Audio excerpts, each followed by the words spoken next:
নতুন অস্ত্র ইস্যুতে যুক্তরাষ্ট্রকে কি এবার চমক দেখাতে চলেছে ইরান? হঠাৎ করেই অস্ত্রের ট্রিগারে আঙুল কেন রাখলো ইরানের সামরিক বাহিনী? তবে কি যুদ্ধের আগুনের উত্তাপ আবারও ছড়াতে চলেছে মধ্যপ্রাচ্যে? 9 মাস আগেই পারমাণবিক অস্ত্র তৈরি করে ফেলত ইরান। সম্প্রতি এমন দাবি করেন মার্কিন প্রেসিডেন্ট ডোনাল্ড ট্রাম্প। ইরানের কাছে এখনও পর্যাপ্ত পরিমাণে সমৃদ্ধ ইউরেনিয়াম রয়েছে বলে অভিযোগ পশ্চিমাদের। তবে এসব ইউরেনিয়াম দিয়ে ইরান প্রকৃতপক্ষে কি করছে সেটিকে ঘিরেই শঙ্কা বিরাজ করছে ইহুদিবাদীদের মাঝে। প্রশ্ন হলো, হঠাৎ করেই কোন চমকের কথা বলছেন ইরানের ভারপ্রাপ্ত প্রতিরক্ষা মন্ত্রী ব্রিগেডিয়ার জেনারেল মজিদ ইবনে আল রেজা?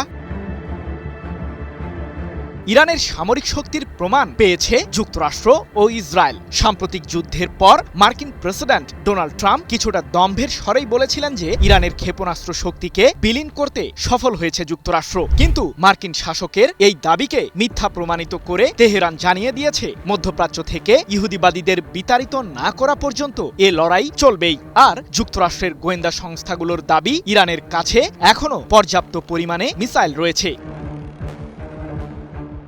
এদিকে ইরানের কাছে থাকা প্রায় 440 কেজি ওজনের ইউরেনিয়ামগুলোকে ঘিরেও ব্যাপক চিন্তায় রয়েছেন ট্রাম্প। কারণ পারমাণবিক অস্ত্র তৈরির এসব উপাদান 60% মাত্রায় সমৃদ্ধ রয়েছে বলে দাবি পশ্চিমাদের। সেগুলোকে আরও সমৃদ্ধ করে 90% উন্নীত করলে বেশ কয়েকটি পারমাণবিক অস্ত্র তৈরি করতে পারবে তেহরান। ইরানের পারমাণবিক ও ক্ষেপণাস্ত্র ইস্যুতে যখন চরম উত্তাপ বিরাজ করছে মার্কিনীদের দরবারে, ঠিক তখনই ব্রিগেডিয়ার জেনারেল মজিদ ইবনে আল রেজা জানালেন চাঞ্চল্যকর তথ্য।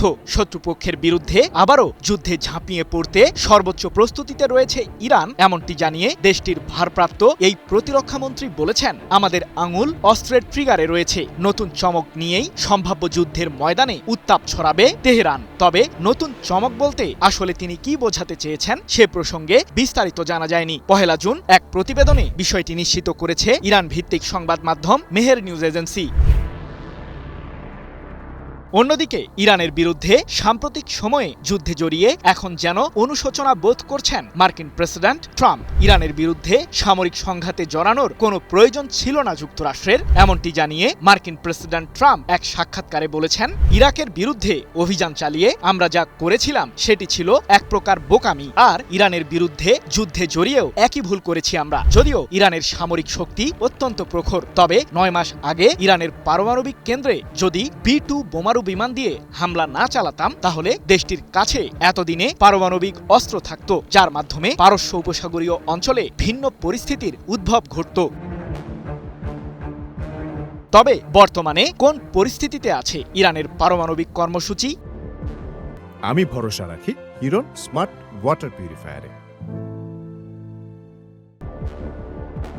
জাতিসংঘের পরমাণু পর্যবেক্ষক সংস্থা IAEA সম্প্রতি জানিয়েছে, ইরানের ইস্পাহান পারমাণবিক কেন্দ্রে গচ্ছিত আছে 200 কেজি ওজনেরও বেশি সমৃদ্ধ ইউরেনিয়াম। যদিও এই কেন্দ্রটিকে লক্ষ্য করেই সাম্প্রতিক সময়ে বাংকার বাস্টার বোমা দিয়ে হামলা চালিয়েছিল যুক্তরাষ্ট্র ও ইসরায়েল। তবে বর্তমানে ইরানের পারমাণবিক কেন্দ্রগুলোতে IAEA এর প্রতিনিধিরা তদারকি করতে না পারায় সমৃদ্ধ সেই ইউরেনিয়ামগুলো এখন কি অবস্থাতে আছে সে সম্পর্কে কোনো তথ্যই জানে না আন্তর্জাতিক এই সংস্থা। কিন্তু তাদের ধারণা, ইরান এসব ইউরেনিয়াম অত্যন্ত সুরক্ষিত অবস্থাতেই রেখেছে, যেখানে বাংকার বাস্টার বোমা দিয়ে হামলা চালিয়েও ধ্বংস করতে পারবে না ইহুদিবাদীরা।